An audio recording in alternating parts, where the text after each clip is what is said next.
You might imagine a quiet village of timber huts and green fields, a simple and peaceful place.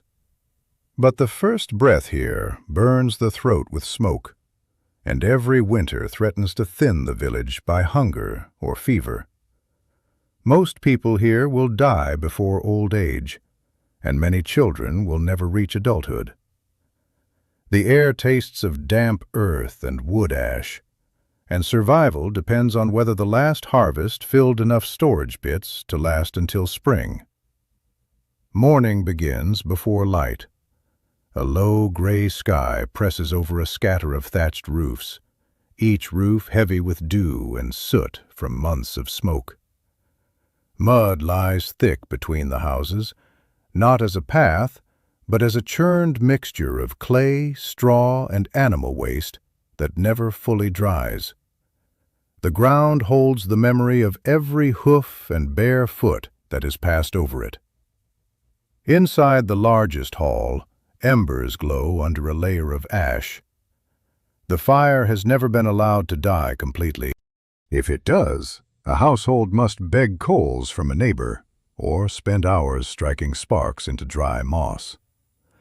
Fire is labor, and labor is survival.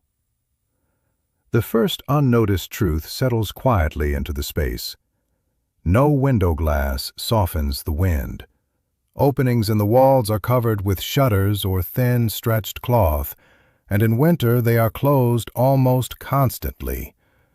Smoke has only one slow path out through the roof thatch.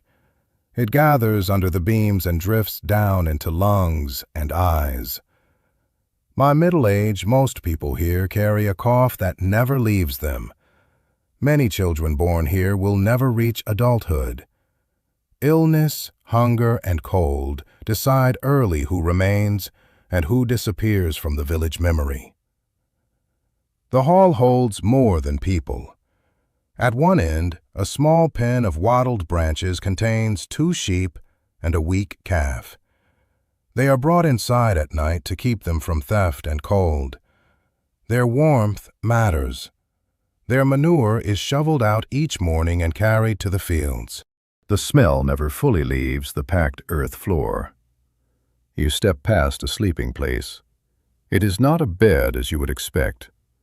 A wooden frame holds a sack of straw and dried bracken. The straw is rarely replaced. It is shaken, turned, and used until it breaks into dust and fragments that harbor fleas and lice. A woolen cloak serves as blanket. In winter, 2 or 3 bodies share the same space for heat. The door opens. Cold air spills in, and with it the sound of someone retching outside. Illness moves easily here. A small cut from a tool, a fever after winter, a cough that deepens over days. There are herbs and prayers, and sometimes neither is enough. Few expect to live long enough to see their hair turn fully white. Step outside. The village reveals itself as a tight ring of structures clustered for protection. No building stands alone. Timber frames filled with wattle and daub lean slightly from years of rain. Roofs of straw and reed must be replaced every few seasons, and when they rot or collapse, families gather to rebuild before the next storm. The open space at the center is not decorative. It is working ground. A pit holds ashes and refuse. Chickens scratch through it for scraps. Children carry buckets from a nearby stream, stepping carefully across planks laid over the worst mud. Water is never taken for granted. The stream that feeds the village can turn foul after heavy rain, or when animals wander upstream. When sickness spreads through the settlement, some blame bad water. Others blame unseen forces. Few have the choice to drink elsewhere. You move toward the fields. They lie beyond a low fence of woven branches. Each strip of land belongs not entirely to the person who works it, but to a system of obligation. Crops must be shared. Labor must be given to a local lord whose hall stands a short walk away, larger and more solid than any other structure. The earth still holds last season's stubble. A man drives an ox forward, the animal's breath steaming in the cold. The plow is heavy wood tipped with iron that must be repaired often. If the iron breaks, the village blacksmith becomes the most important man for a day. Without a working plow, planting slows. If planting slows, hunger waits at the end of the year. This land demands constant attention. Fields are not fertilized by purchased means, but by what can be gathered. Animal dung, ash from hearths, rotted straw. Each handful returned to the soil is a promise for future grain.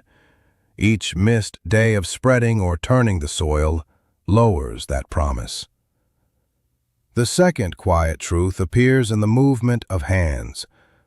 No one here works only for themselves. Every able body is bound into cycles of shared labor. If one household fails to sow or harvest on time, others must help, or the entire village risks less food when winter comes. Independence exists in name, but not in practice. You follow the line of a narrow track. It leads to a shallow pit dug into a slope. Inside, wooden bins and clay-lined hollows hold last year's grain. Some is already reduced by mold or by the teeth of mice. A woven basket hangs from a beam, suspended to keep rats away. Even so, droppings dot the floor. Grain is counted carefully. Each measure taken now means one less measure later. Rationing begins long before supplies are truly low. People eat less in the lean months, not by choice, but by calculation. Hunger is not always a crisis. Often, it is a constant background pressure that shapes every decision. If the harvest fails once, people grow thin. If it fails twice, people leave or die. The village remembers both. A woman kneels beside a flat stone. She grinds barley into coarse flour with a hand quern. The motion is slow and repetitive. Shoulders ache. Fine dust coats her fingers and settles into the lines of her skin. This work repeats every day, sometimes for hours. Bread does not appear. It is made from effort that begins before dawn. Nearby, strips of meat hang from a beam, stiff with salt and smoke. They will last longer this way, though never as long as hoped. When stores run thin, bones are boiled again and again to draw out every trace of fat. A pot can simmer for an entire day over a low fire, producing a thin broth that is shared among many. You move closer to the Lord's Hall. It rises above the others with thicker beams and a wider roof. Inside, a larger hearth burns and benches line the walls. Here, tribute is delivered. Sacks of grain, bundles of wool, cured hides. Each item represents hours of labor from the village. Protection is promised in return. If raiders come, if disputes arise, if judgment must be given, the Lord and his retainers stand as authority. But this protection has a price, measured not only in goods, but in time. Men may be called to repair fences, clear land, or join in defense with little notice. The third hidden truth settles into place. Freedom to leave is more difficult than it appears. Land ties people here. Obligations tie them further. To abandon a holding is to risk losing the right to work any land at all. Movement exists, but it carries uncertainty and danger. A bell sounds faintly from a wooden frame near a small church. Its tone is dull, but clear enough to carry across the settlement. Faith structures time here as much as the sun and seasons. People gather for prayer, for burial, for the marking of days that divide the year into cycles of labor and rest.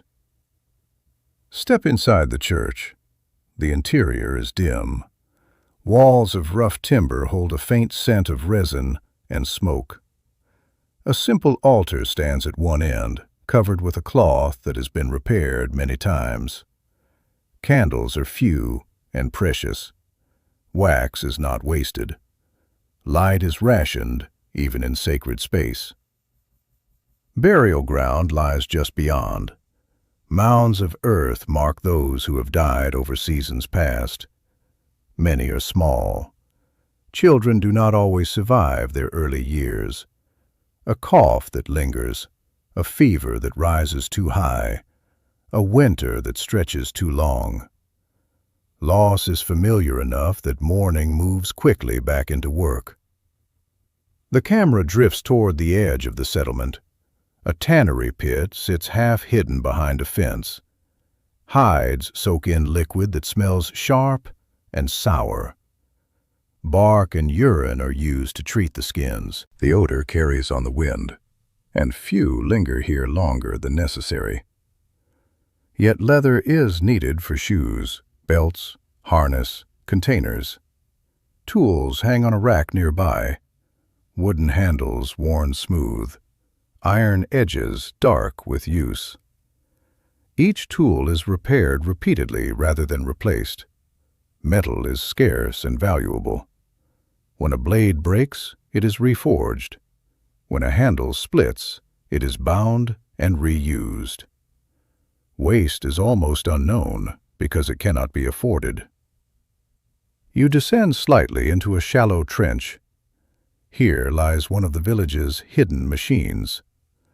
A drainage channel cut by hand, lined with stones carried from a distant field. It guides excess rainwater away from the central ground. Without it, the settlement would sink into deeper mud and rot. Maintenance of this channel is constant. If it clogs, houses flood. If houses flood, sickness follows. Beneath the surface, another system moves quietly. Storage pits for root vegetables are dug deep and lined with straw. They hold turnips, onions, and preserved cabbage. Temperature underground remains steadier than above. Yet if moisture seeps in, or rot begins, an entire store can be lost within days.